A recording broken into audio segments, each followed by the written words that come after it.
Dari kebun teh, kita lanjutkan perjalanan menuju stasiun Sukabumi.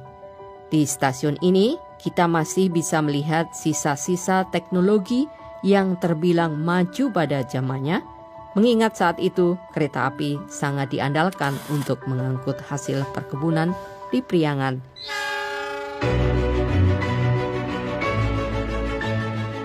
Ini salah satu stasiun yang dibangun pada jalur kereta api dari Bogor sampai ke Cianjur, dibangun tahun 1882. Material besi rel yang digunakan di Priangan semuanya didatangkan langsung dari Eropa. Terus ini tertulis Krupp 1890.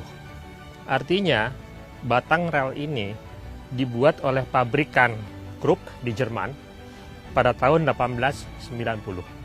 Maka ini adalah bukti otentik bahwa jalur kereta api pada tahun itu sudah ada di Sukabumi. Ada juga turntable atau alat pemutar lokomotif yang dulunya digunakan untuk memutar arah lokomotif 180 derajat. Jadi saat itu lokomotif uap yang datang dari arah Bogor menuju ke Sukabumi sampai di stasiun ini, jika ingin kembali lagi ke arah Bogor, harus diputar arahnya dulu lokomotifnya. Dan alat untuk memutar arahnya itu adalah turntable ini.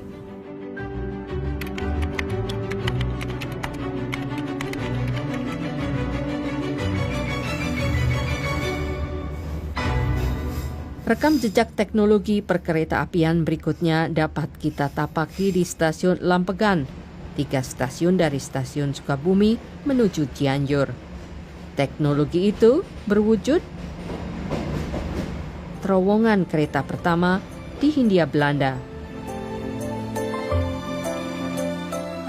Kita berada di Lampegan, sebuah terowongan pertama di Hindia Belanda yang dibangun antara tahun 1879 hingga 1882. Terowongan ini saat ini terletak tepat di perbatasan antara Sukabumi dan Cianjur. Dulu, lokasi ini adalah lokasi yang paling sulit pada saat pembangunan jalur kereta api dari Sukabumi menuju Cianjur. Mengapa sulit? Karena di tempat inilah mereka menemukan sebuah bukit yang mau tidak mau harus ditembus atau digali.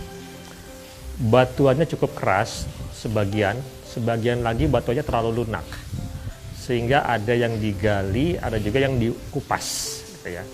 Dan tentu saja menjadi sangat sulit karena mereka saat itu belum pernah sama sekali punya pengalaman bagaimana membangun sebuah terowongan di Hindia Belanda. Pada era kolonial, terowongan sepanjang 683 meter yang gelap ini membutuhkan nyala lampu manual sebagai penanda kedatangan. Pada saat kereta berhenti di mulut terowongan, baik dari sisi Sukabumi maupun Cianjur, maka masinis akan meminta petugas yang ada di stasiun untuk menyalakan lampu secara manual, lampu di lokomotif tadi. Kode teriakan dari petugas yang ada di stasiun saat itu, pada saat selesai menyalakan lampu adalah "Lampegan". Itu dia kata Belanda, yang artinya lampu sudah menyala, lights go on, kira-kira begitu ya.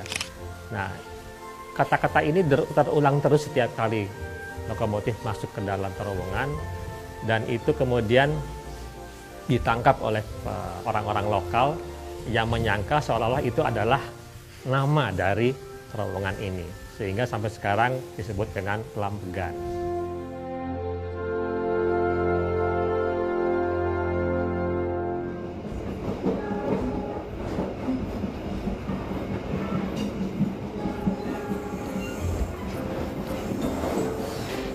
Kita tiba di tujuan akhir kita di stasiun Cianjur.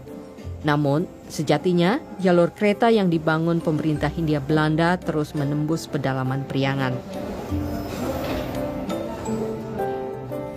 Baik, kita sekarang berada di stasiun Cianjur, stasiun terakhir dalam kajian kami sampai saat ini, karena sesungguhnya jalur ini masih berlanjut terus sampai ke Padalarang, Cimahi, Bandung, dan Cicalengka.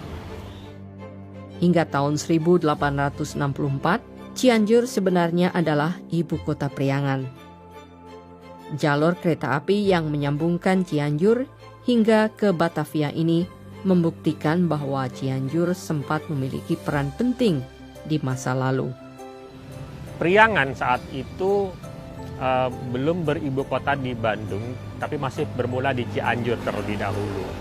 Setelah sekian waktu, pemerintah kolonial memindahkan ibu kota Priangan dari Cianjur ke Bandung.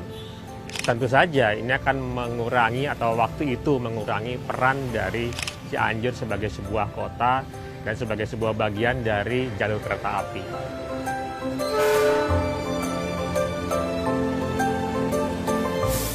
Demikian perjalanan menelusuri rel kereta Priangan yang sempat menjadi tumpuan ekonomi bagi pemerintah Belanda di era kolonial. Rute ini sekarang menjadi pengingat bagaimana pemerintah kolonial mengeruk hasil bumi Priangan, memeras keringatnya, dan menyisakan jejaknya. Kita masih bisa menyaksikan warisan itu sebelum semuanya musnah dilindas zaman.